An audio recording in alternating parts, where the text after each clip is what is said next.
É com muita alegria que mais uma vez a gente recebe o desafio de ser usado por Deus para comunicar à igreja algo que o Senhor tem ministrado em nós. E eu sei que às vezes não temos tido entendimento claro do propósito de Deus para a nossa vida. E aí nós deixamos de nos preocupar com os propósitos de Deus para nos preocupar com os nossos próprios interesses. Temos buscado a todo custo um caminho que leve à satisfação da nossa vontade. Ainda que Jesus nos prometa na palavra: eu vou te ensinar, eu vou te instruir, eu vou te seguir, pode vir comigo na caminhada. A gente meneia a cabeça e às vezes, como quem olha um grupo de adolescentes descalços na igreja em pleno culto de domingo à noite, fica meio que, não estou entendendo nada, mas eu sei que tem um propósito. Não tem, Rafael? Então está valendo. É mais ou menos assim que a gente tem seguido a nossa caminhada cristã. E hoje eu queria compartilhar um texto muito forte da palavra. E você que veio, segure aí o seu coração, porque Deus vai falar conosco. Eu só peço graça para que Ele possa me conduzir e me fortalecer, para que tudo que eu tenho recebido possa compartilhar com a igreja. Abra sua Bíblia no livro de Mateus 26, do 36 ao 46. Jesus no Getsêmani. Em seguida foi Jesus com eles a um lugar chamado Getsêmani e disse a seus discípulos: assentai-vos aqui enquanto eu vou ali orar. E levando consigo a Pedro e aos 2 filhos de Zebedeu, começou a entristecer-se e a angustiar-se. Então lhes disse: a minha alma está profundamente triste até a morte. Ficai aqui e vigiai comigo. Adiantando-se um pouco, prostrou-se sobre o seu rosto, orando e dizendo: meu Pai, se possível, passe de mim este cálice, todavia, não seja como eu quero, e sim como tu queres. E voltando para os discípulos, achou-os dormindo, e disse a Pedro: então nem uma hora pudestes vós vigiar comigo? Vigiai e orai, para que não entreis em tentação. O espírito, na verdade, está pronto, mas a carne é fraca. Tornando a retirar-se, orou de novo, dizendo: meu Pai, se não é possível passar de mim este cálice sem que eu beba, faça-se a tua vontade. E voltando, achou-os outra vez dormindo, porque os seus olhos estavam pesados. Deixando-os novamente, foi orar pela 3ª vez, repetindo as mesmas palavras. Então voltou para os discípulos e lhes disse: ainda dormis e repousais? Eis que é chegada a hora e o Filho do Homem está sendo entregue nas mãos de pecadores. Levantai-vos, vamos, eis que o traidor se aproxima. Pai, eis aqui a tua palavra. Necessitamos da tua graça para que possamos entendê-la como tem que ser, em nome de Jesus.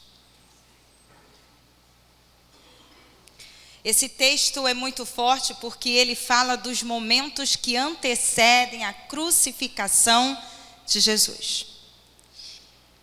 E ele começa falando que Jesus, ele foi orar. Foi para o Getsêmani, que significa lagar de azeite. Eu imagino que seja parecido com uma parte lá da Quinta da Boa Vista. Sei lá, um lugar meio que entre chão, árvores, bem assim aos pés do Monte das Oliveiras. E Jesus já era acostumado a ir naquele lugar, no jardim do Getsêmani, orar com os seus discípulos. E ele não fez diferente.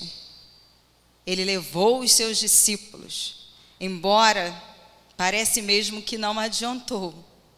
Porque quando ele fala, fiquem aqui, assentai-vos aqui que eu vou ali orar.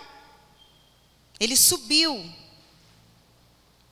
e deixou os discípulos ali. Mas ele convidou 3, Pedro e os filhos de Zebedeu, que era Tiago e João. E ali ele começou a sentir emoção. Jesus começou a se entristecer e a angustiar-se. Ora, mas Jesus não sabia que ele iria morrer? Já sabia. Jesus não tinha a plena convicção da sua missão? Tinha. Então, por que será que Jesus, ele teve a emoção de tristeza e angústia na sua alma? Eu acredito que não pelo fato de passar efetivamente pela morte de cruz, mas pelo fato de que ele sabia que naquele momento ele provaria do cálice da ira de Deus.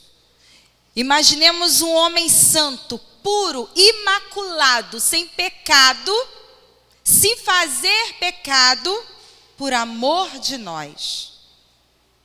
É no mínimo angustiante para nós também. Se nós começarmos a adentrar naquela cena e pudéssemos estar caminhando ali com os discípulos, ou melhor, com os olhos fechados, cansados, e dormindo e não vigiando, não sendo companheiros de Jesus, mas estavam por ali. Talvez não estivessem percebendo, talvez não estivessem sentindo o que estava acometendo o nosso Jesus. Ele sabia que quando ele provasse do cálice da ira de Deus, haveria uma separação do Filho com o Pai, porque o nosso Deus é santo, santo, santo. Ele não tem comunhão, nem comunicação com o pecado. E naquele momento, Jesus sentiria a agonia de se separar do Pai. Ainda que fosse por um pequeno momento, seria algo fenomenal, angustiante, sacrificial para Jesus. E nessa caminhada, Jesus, ele nos ensina como Deus pode nos conduzir ao propósito. Não é Paulo, nem Pedro, nem João, mas é o próprio Jesus, o nosso mestre, aquele que o tempo todo está intencionado a nos ensinar. E nesse episódio, talvez eu e você, humanos que somos, poderíamos conjecturar, sinceramente, será que precisaria de Jesus orar? Eu creio que foi um ensinamento para que eu e você pudéssemos chegar lá, no nosso propósito, na nossa vida. Mas na nossa caminhada, muitas das vezes, temos desistido.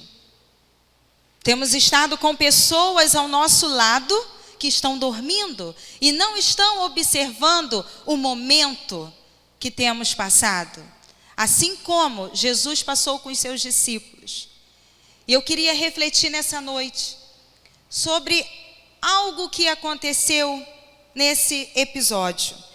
Primeiro, nos versos 36, 37 e 38, nós vamos compreender que Jesus, ele deu muita importância à comunhão, a estar junto, a não se isolar. Ele poderia ir sozinho, mas ele chamou os seus discípulos. Venham comigo.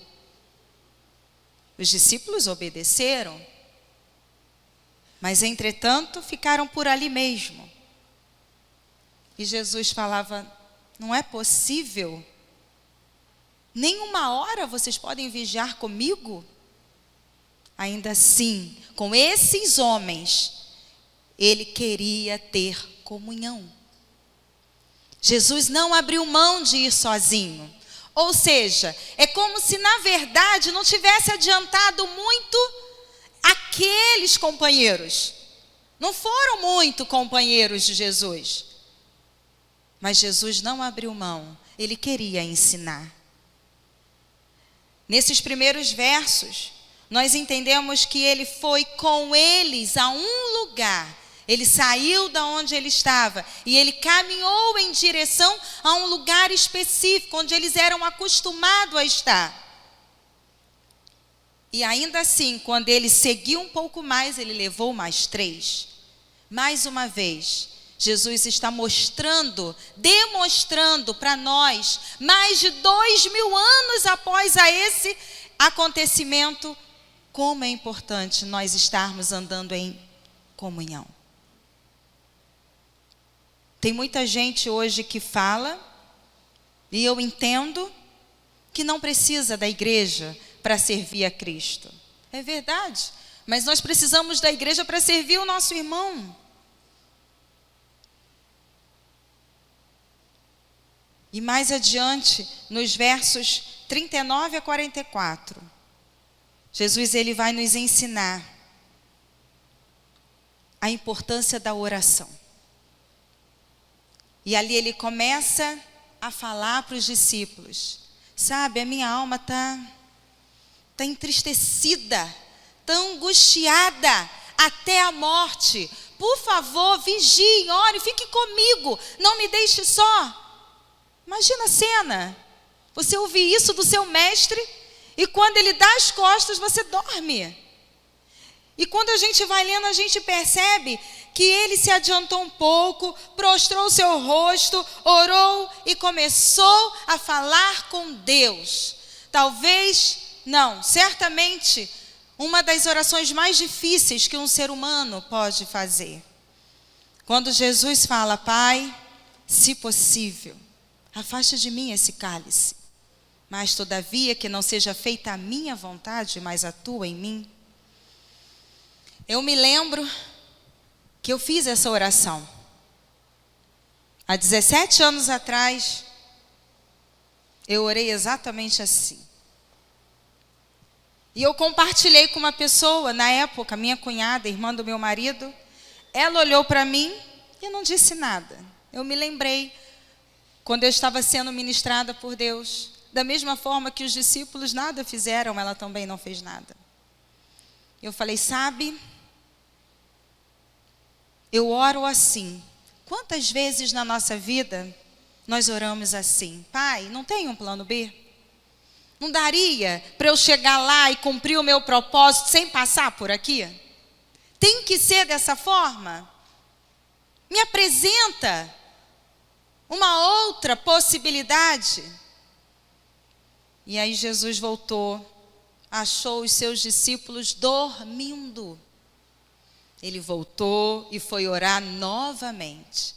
Mais uma vez, ele orou e falou com o Pai. Sabe, precisamos entender de fato o que é oração. Porque Jesus, ele já sabia qual era o propósito dele. Porque é a palavra que revela, que nos traz o conhecimento do propósito de Deus. Então, a oração, ela vai nos ajudar a entender esse propósito.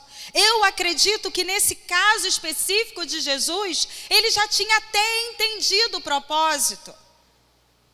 Mas ele precisava de força para encarar o processo. Um processo doloroso, um processo de sofrimento.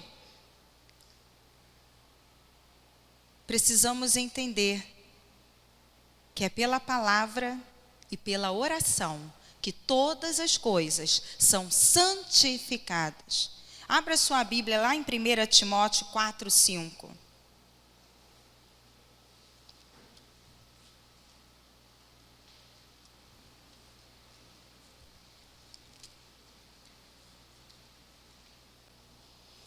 Primeira Timóteo 4:5 diz assim: porque pela palavra de Deus e pela oração é santificado. Mas o que de fato é ter uma vida de oração e comunhão com Deus. O que de fato é ter uma vida santificada? O que significa santidade?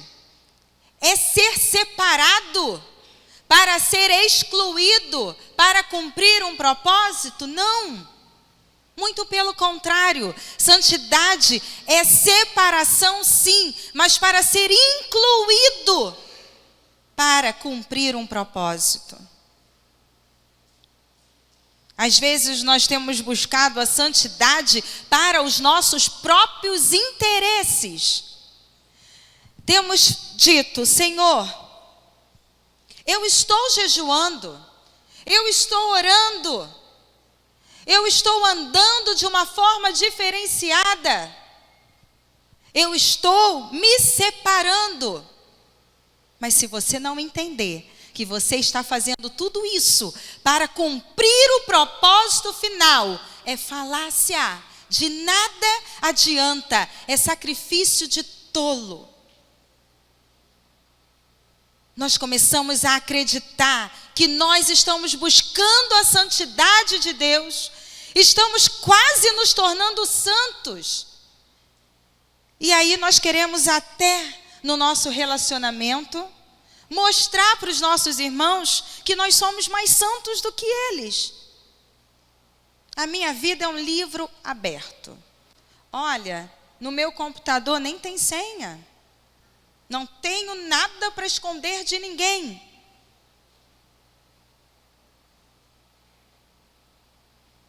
Estamos enganando a quem? Precisamos entender o que é santidade. O conceito de santidade, ele só vai ser completo na nossa vida se tiver incluído a palavra e a oração. Porque é pela palavra que o conhecimento vem até nós.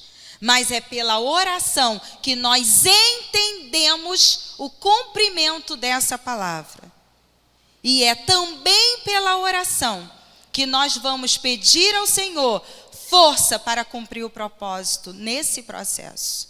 E eu acredito que a oração de Jesus ao Pai, sim, primeiro foi abrindo a sua alma para dizer: Senhor, quão difícil será para mim esse processo, mas me ajuda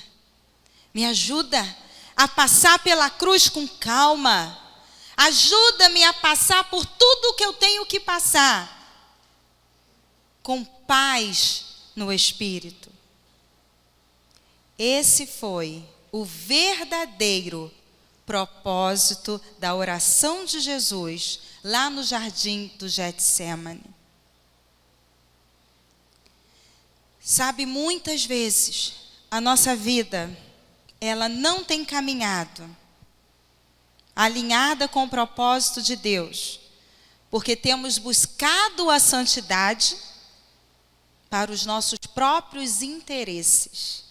Vai que, se eu me santificar, eu vou ficar bem na fita com o Pai. Ele vai olhar para mim de uma forma diferente. Afinal de contas, eu faço mais do que o meu irmão. E começamos a pensar que a santidade tem a ver com alcançar bênçãos para a nossa vida. E aí, quando nós começamos a entender que a santidade tem muito mais a ver com a forma que vamos caminhar e passar pelo processo, e muitas das vezes doloroso, sacrificial, para só então cumprirmos o propósito de Deus, nós voltamos lá no início. É melhor não. É melhor ou desistir ou fingir que estou buscando a santidade e nada fazer.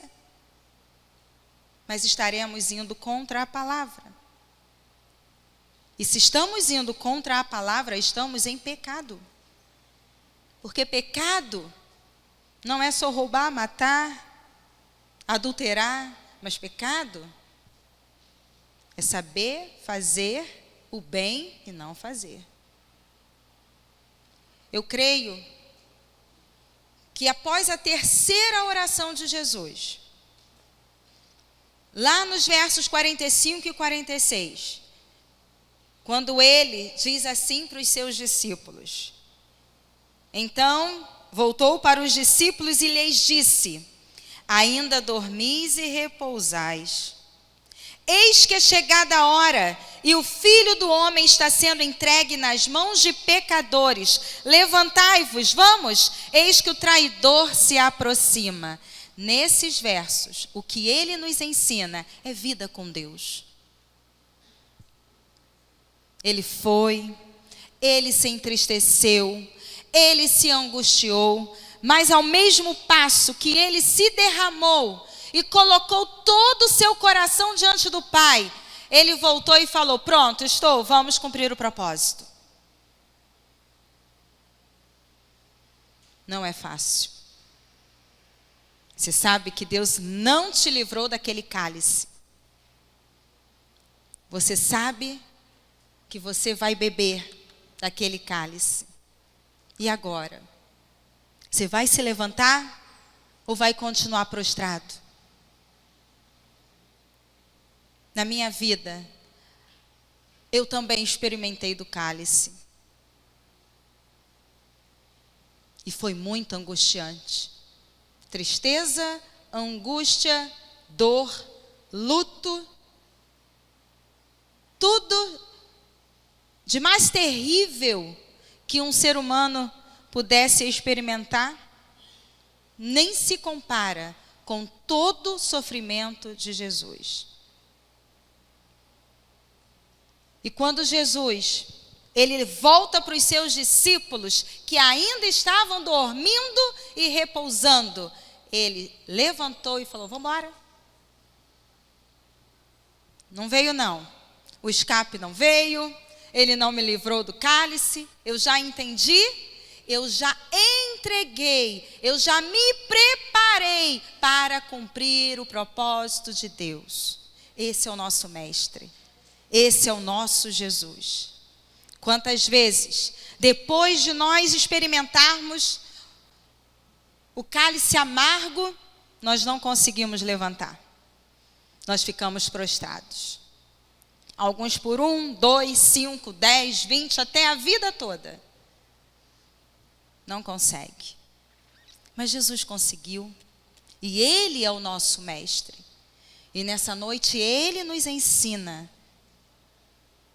Ele sabia que se o Pai quisesse, poderia o livrar. Mas Ele tinha plena convicção que o Pai não o livraria. O amor e a paixão de Cristo por cada um de nós já seria o suficiente para que eu e você não continuássemos prostrados. Às vezes a dor que nos acomete, ela tem o poder de nos paralisar. E às vezes pela falta do conhecimento, nós continuamos presos e alimentando. Tudo que você alimenta não acaba, não morre. Não é assim com uma plantinha? Se você alimentar, der água e colocar adubo, ela vai morrer? Não vai. Mas se você deixar de lado e esquecer, ela vai perecer. É isso que fazemos com a nossa dor.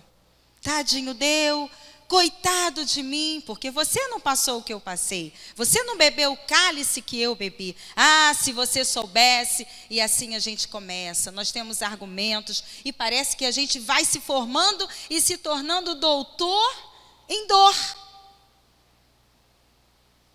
O que tem acontecido com o conhecimento da palavra na nossa vida? Como cristãos, como eu e você temos entendido a palavra? Como temos recebido dentro de nós? Como temos buscado a santidade de Deus? Como 1 Timóteo bem nos alerta, é pela palavra e pela oração que todas as coisas são santificadas. Logo, sem palavra e sem oração, ninguém vai alcançar a santidade. Mas essa parte da história ainda não termina aí. Lá no verso 53 e 54, que nós não lemos, mas eu gostaria de ler agora, diz assim: Acaso pensas que não posso rogar a meu Pai e Ele me mandaria neste momento mais de 12 legiões de anjos? Como, pois, se cumpririam as Escrituras segundo as quais assim deve suceder? Jesus está também nos ensinando quebrantamento. O quebrantamento, ele acontece na nossa vida quando a gente, de fato, aceita o propósito de Deus. Quando Jesus falou para eles: eu sei que se o meu Pai quiser, Ele me livra de todo esse mal. Mas eu também sei que é para cumprimento das Escrituras, para um propósito ainda maior, que eu passarei por esse lagar de dor, sofrimento, angústia e tristeza. Mais uma vez, Jesus entendendo o propósito, entendendo o processo, aceitando e se quebrantando diante da soberana vontade de Deus para ele. Se Jesus não tivesse ido, nós não estaríamos aqui. Eu sei também que naquele momento da minha vida, se eu não tivesse entendido, aceitado e me quebrantado, hoje, nem vocês e nem mais de 1.000 ou 2.000, sei lá quantas mil pessoas, seriam alcançadas pelo amor de Deus através do meu testemunho. Onde nós queremos ir? Para onde nós queremos ser levados? Para lugar nenhum? É verdade isso? Queremos ficar andando em círculos e nos alimentando, até ficarmos cheios. A santidade de Deus, ela passa pelo crivo da palavra e da oração. E quando nós entendermos, nós alcançaremos o propósito de Deus na nossa vida. E quando nós alcançamos o propósito de Deus, a santidade, ela se estabelece no nosso ser. Como indivíduo, como família, como cristão, como ovelha, onde quer que eu e você estejamos inseridos, nós seremos santificados para glorificar o nome do Senhor. Porque é para isso que nós existimos, é para isso que nós fomos feitos. Ah, igreja, temos sofrido uma dor que não é nossa. Temos insistido permanecer num lugar que nós já deveríamos ter saído há muito tempo. Jesus não ficou prostrado. Quando ele fala lá no verso 49 e 50, levantai-vos, vamos, eis que o traidor se aproxima e eu tenho que logo cumprir o propósito. Eu não posso permanecer nesse lugar, porque eu não posso de maneira nenhuma atrasar essa fase do processo de Deus na minha existência. Estamos atrasados.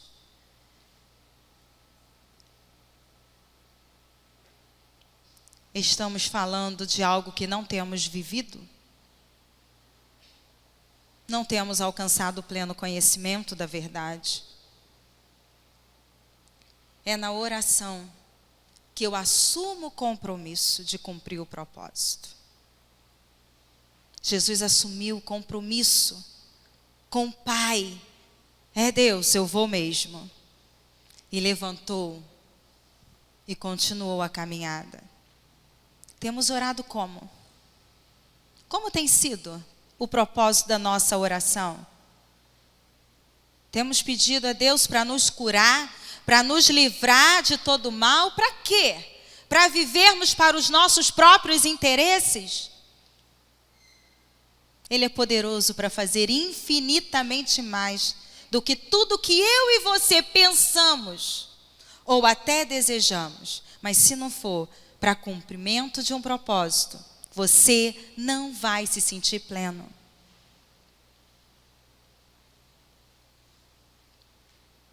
Eu creio, eu tenho convicção para que é que Deus me sustentou no meio do processo. Precisamos dessa convicção. Temos entendido a fé de uma forma equivocada muitas das vezes. Precisamos de fé, de convicção para entendermos a palavra. Precisamos de força, de esforço, de determinação para em oração entendermos, aceitarmos, mas muito além, nos comprometermos com Deus. Eis-me aqui, Senhor, eu quero cumprir o teu propósito. Eu creio que nessa noite, onde está o Diogo? Eu creio que nessa noite o Espírito Santo está falando ao seu coração, ao meu coração, ao nosso coração. Deus é lindo, é santo, santo, santo. Mas eu queria te levar lá no livro do profeta menor Oséias. Abra lá a sua Bíblia, no livro de Oséias 4:6, que diz assim: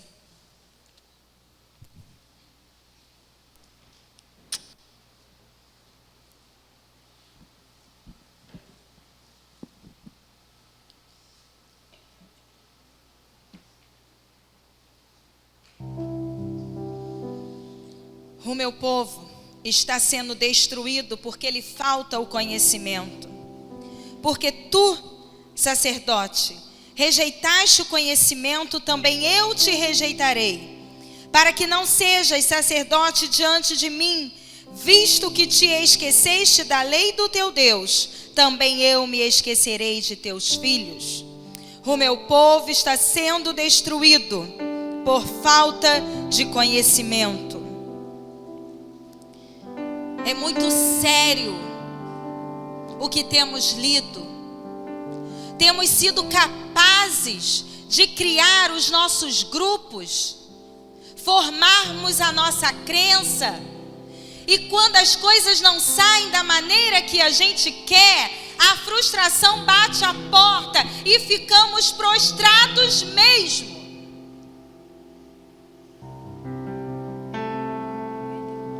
Precisamos entender a palavra, buscar o conhecimento e firmar compromisso. Há um processo a seguir, não dá para ficar só no primeiro e no segundo.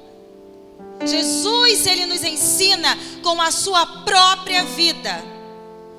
Ele não contou uma parábola como era de costume naquela época, mas ele foi lá e viveu. Ele foi lá e caminhou e fez e se deu. A oração de Jesus era para que ele pudesse suportar aquele momento de dor e de sofrimento com calma e paz. Não para que Deus o livrasse, porque ele já sabia que era a morte que o esperava.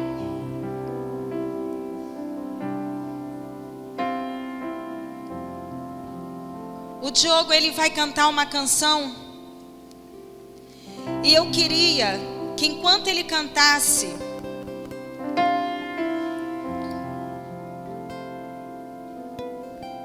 se você entendeu a palavra, você viesse se encontrar comigo aqui. Porque Deus falou comigo que hoje é noite de cura. E eu falei: Senhor, se o Senhor não confirmar, eu não vou fazer. Sabe? Jesus também orou para Deus. Falou: Pai, dá para afastar de mim? Eu também orei hoje. E eu não queria, igreja. Eu estou sendo bem honesta. Eu não queria.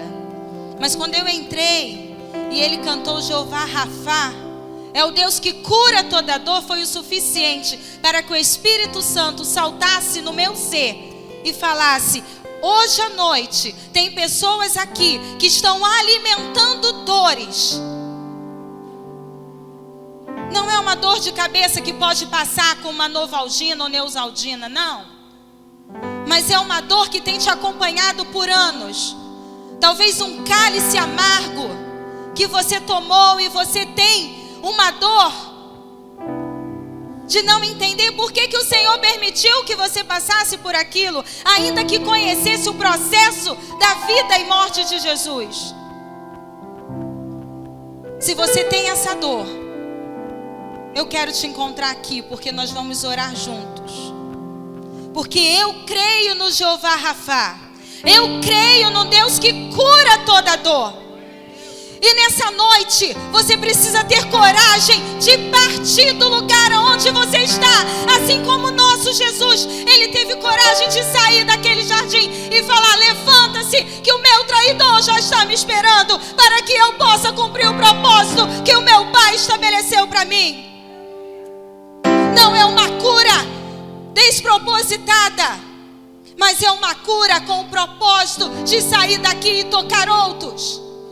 Se Jesus não tivesse ido para a morte de cruz, eu e você não estaríamos aqui. Se um dia eu não tivesse sido tocada pela cura de Deus nas minhas dores mais profundas da minha alma, hoje eu não estaria aqui para te ajudar a sair desse lugar. Em nome de Jesus, cessa essa tua dor. Parta desse lugar e vai. Vai escrever uma história. Vai gastar o seu dom